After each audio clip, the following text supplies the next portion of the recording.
Hey there friends, Martin here and welcome to another tutorial on my channel. Getting into the field of animation can be a daunting task.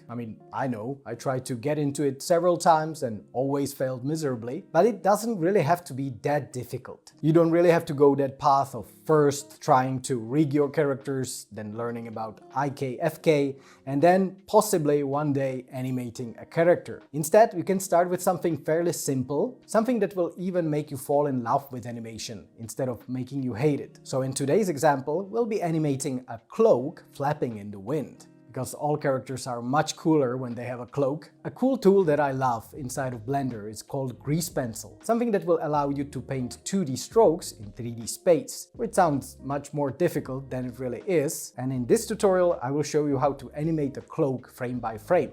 But Martin, you said we don't need to know how to animate. Don't worry, you don't have to, because this is where another technique comes into play, and it's called rotoscoping.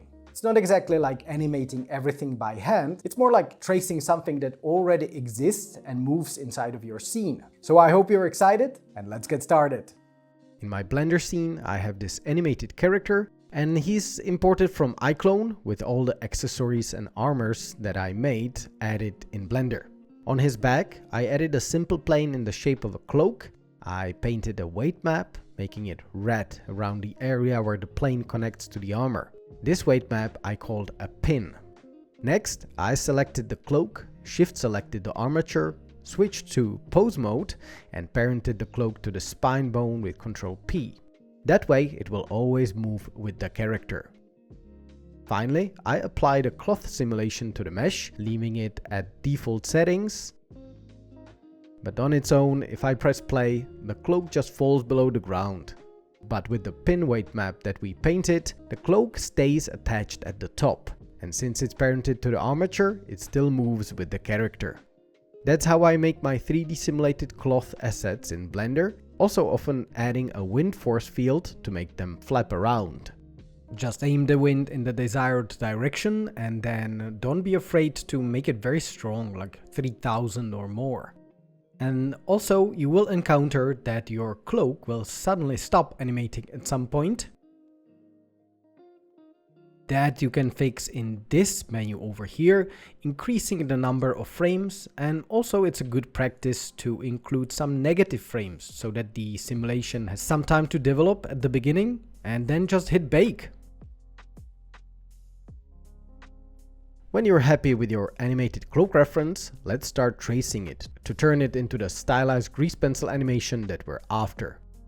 First, it's important to find the camera angle you want, because the final result will be a 2D animated plane that will only work from that perspective. To begin, hide everything but the cloak and add a blank grease pencil object. Place it in front of the cloak so it doesn't intersect. By default, a black stroke material is created, which is sufficient for our needs. You can always change it later. I usually work in two stages. First, I trace or rotoscope the animated object, and then I fill the outlines with color. Let's start with the tracing. Jump to first frame and switch into draw mode. You'll see several brush presets. I like to use the ink pen for tracing, and up top, make sure the strength or opacity is set to 1.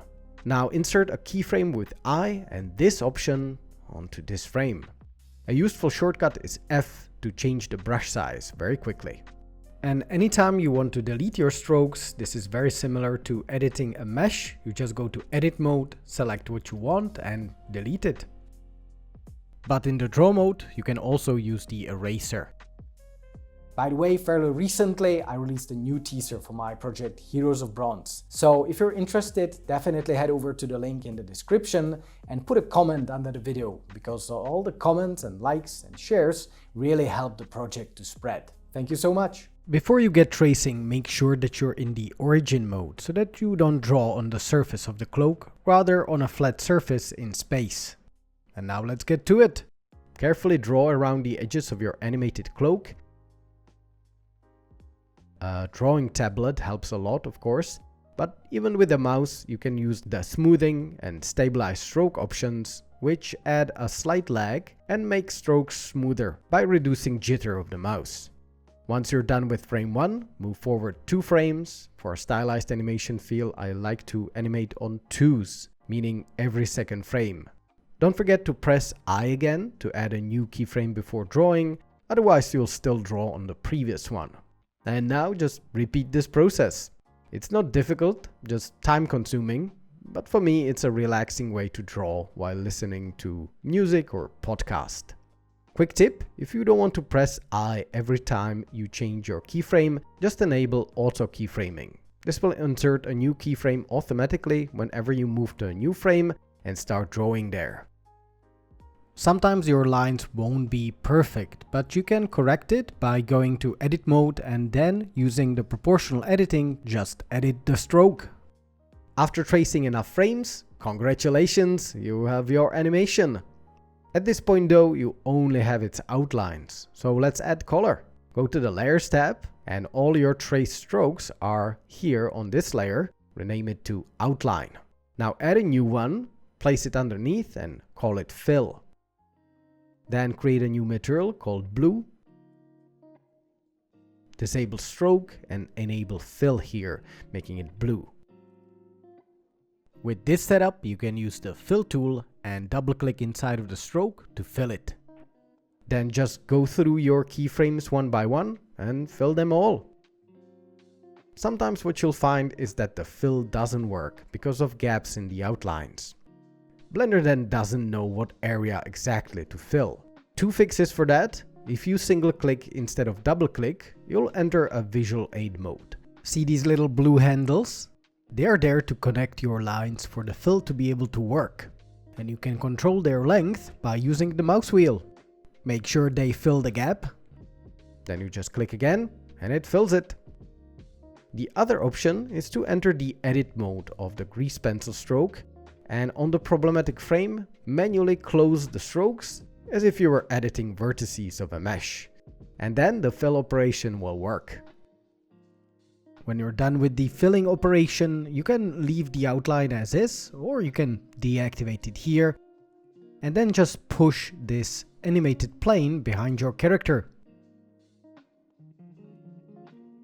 And that's it. That's how you can trace almost anything in Blender, from videos to animations, from cloth to fire, dust, even characters, and turn them into stylized animation even if you don't know how to animate.